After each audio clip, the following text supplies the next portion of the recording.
မြန်မာနိုင်ငံကိုတရုတ်ရဲ့လက်အောက်ခံတရုတ်သိမ်းပိုက်သွားတဲ့နိုင်ငံဖြစ်သွားပြီဆိုရင်မြန်မာနိုင်ငံကတရုတ်နိုင်ငံရဲ့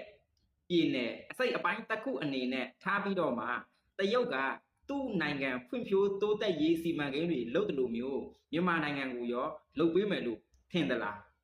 မထင်နဲ့အဲ့ဒါလို့လုံးဝဖြစ်လာမှာမဟုတ်ဘူးအခုဆိုရင်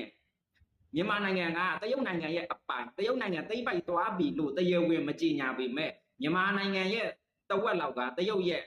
အုပ်ချုပ်မှုအောက်ကိုရောက်နေပြီနောက်တစ်ခါမြန်မာနိုင်ငံရဲ့အမြင့်ဆုံးဖြစ်တဲ့ဗဟိုအစိုးရဖွဲ့စည်းရေးမှာလည်းတရုတ်ကနေရာယာတူခွဲတန်းချပေးတဲ့အစိုးရအဖွဲ့ဖြစ်နေတယ်เนาะမင်းအောင်လှိုင်ကဒီနေရာယူဟိုနွားကဒီနေရာယူဟိုအကောင်ကဒီနေရာယူဟိုတရောင်းသားကဒီနေရာယူဆိုပြီးတော့မှတရုတ်အစိုးရကနေရာခွဲတန်းချပေးထားတဲ့အခြေအနေကိုရောက်နေပြီဆိုလိုတာကမြန်မာနိုင်ငံဒီတရုတ်နိုင်ငံရဲ့တရားဝင်သိမ်းပိုက်ခြင်းကိုခံလိုက်ရပြီလို့တရားဝင်မကြေညာတာကလွဲရင်အခုလက်ရှိအခြေအနေကမြန်မာနိုင်ငံဟာတရုတ်ရဲ့အောက်ကိုလုံးလုံးလလားရောက်နေတဲ့အခြေအနေကိုဖြစ်နေပါပြီအဲ့တော့ကျွန်တော်တို့လူဘိန်းအသွေးပေါ့နော်အမတန်ညံကြီးနှိပ်တဲ့လူဘိန်းအသွေးနဲ့ပြောကြပါစို့တကယ်လို့မြန်မာနိုင်ငံကတရုတ်နိုင်ငံရဲ့လက်အောက်ခံဖြစ်သွားရင်မြန်မာနိုင်ငံသားတွေကကဘာမှာ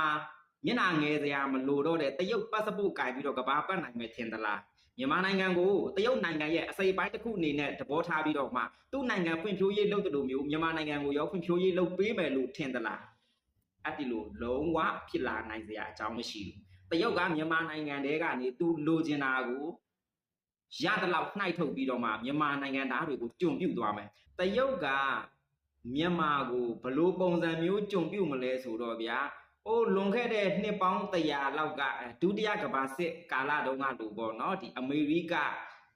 ဥရောပကဒီလူမဲတွေကိုလူဖြူတွေကကြုံပြုတ်တယ်လို့မျိုးเนาะလူမဲတွေဆိုရင်စားတောက်ဆိုင်မထိုင်ရဘူးစပင်ညက်ဆိုင်မဝင်ရဘူးလူမဲတွေကလူဖြူတွေရဲ့အိမ်မှာမွေးထားတဲ့တလိမ့်ဆန်တကောင်နဲ့အဆင့်တန်းတူတယ်လူမဲတွေကိုလူဖြူတွေကကြုံပြုတ်တဲ့ပုံစံမျိုးတကယ်လို့မြန်မာနိုင်ငံကလုံးလုံးလာလာတရုတ်ရဲ့အုပ်ချုပ်မှုအောက်ကိုရောက်သွားပြီဆိုရင်တော့တရုတ်ကမြန်မာလူတွေကိုကြုံပြုတ်ပြီးတော့မှမြန်မာနိုင်ငံရဲ့တယံဇာတာတွေကိုသူ့နိုင်ငံဖွံ့ဖြိုးတိုးတက်ရေးအတွက်သူ